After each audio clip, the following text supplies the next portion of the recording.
Orang Islam setiap dosa itu pasti ingat salahnya, terus kemudian istighfar. Dan ketika satu kebaikan dibandingkan keburukan, itu kata semua ulama, karena sayyi'ah itu bernilai 1, kebaikan bernilai apa? 10. Itu masih surplus berapa?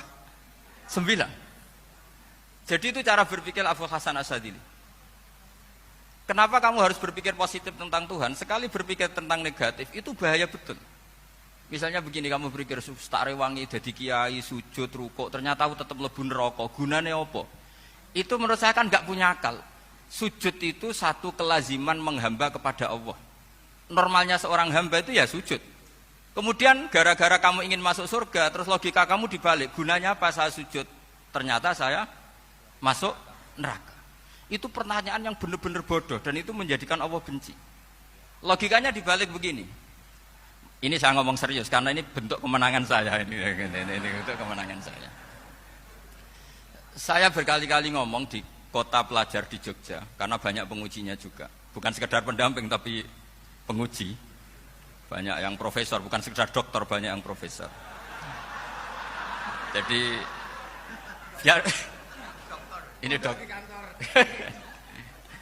Begini, saya pernah ditanya sama seorang dosen, Gus, saya ini ngaji hadis banyak, tapi ada yang saya tidak paham, yaitu mangqala la ilaha illallah dakhalal jannah, ada kalimat wa in zana wa in saraka.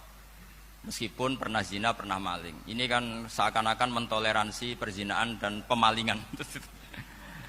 Terus saya bilang, oh makna hadis itu seperti ini. Jadi kebenaran absolut, kebenaran yang mutlak itu tidak akan terganggu oleh status perilaku seseorang. Saya berkali-kali memberi contoh. Orang yang ditangkap KPK akan bilang 1 tambah 1 2. KPK-nya juga bilang 2. Rivalitas dalam politik, Pak Prabowo ya bilang 2, Pak Jokowi juga bilang 2. Orang yang zaniyah, yang lonte pun akan bilang 2. Muftinya juga bilang 2. Ketua MUI-nya juga bilang 2. Artinya gini, kebenaran yang absolut adalah kebenaran yang siapapun akan meyakini seperti itu. Seperti 1 ditambah 1, 2. Kamu punya musuh bilang 2. Kalau ibu-ibu ini punya maru, ya marunya bilang 2 tadi tambah mama. Enggak tahu saya terjemahnya apa tadi. Nah, kebenaran yang absolut itu kebenaran yang siapapun pasti mengakui. Dan uniknya begini, saya kalau saya pernah ngaji acara himmah, acara pondok sarang di Demak. Kalau kamu bilang 1 ditambah 1 menjadi 2, untuk mengatakan 2 itu kamu butuh hadiah enggak? Mereka semua jawab enggak. Kita semua enjoy saja mengatakan tembok itu putih. Kenapa? Karena memang putih. Kita mengatakan 1 tambah 1 2 karena memang kita tanpa presentasi dapat hadiah, dapat penghormatan. Kenapa untuk mengatakan Allah itu Tuhan kita butuh surga? Memangnya kalau tidak ada surga Allah tidak jadi Tuhan? Ini problem orang soleh-soleh yang terlalu pesimis. Makanya nanti orang-orang soleh itu masuk surganya berat.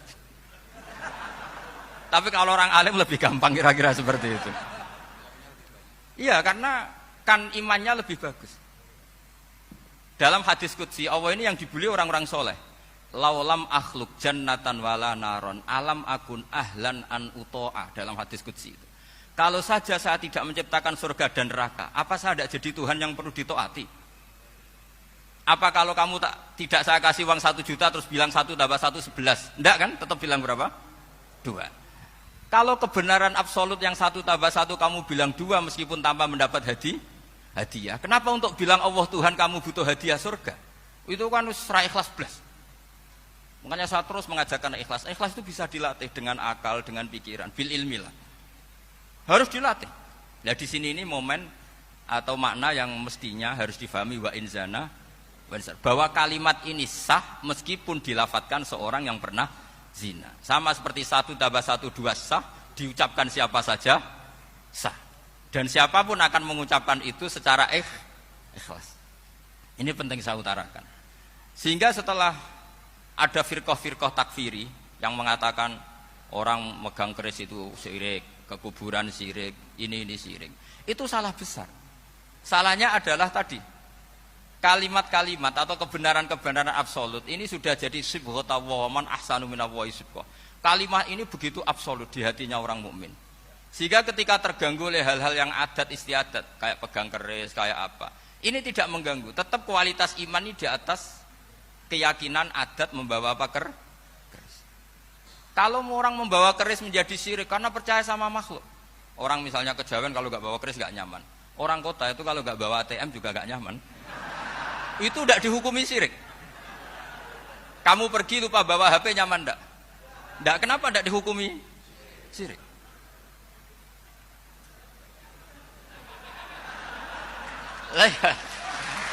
Jadi ini logika. Jadi makanya ini Gus Reza boleh ngeritik saya. Saya itu berkali-kali bilang, saya termasuk ulama yang mau bikin gerakan cangkem elek.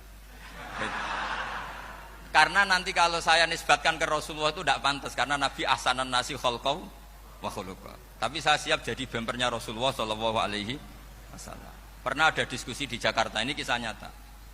Apa dalilnya setelah sholat salaman? Mana hadisnya? Itu dijawab hadisnya tentu kita kesulitan. Kalaupun ada hadisnya dhaif semua yang masalah musafahat. Akhirnya mau tidak mau dijawab pakai cangkem elek.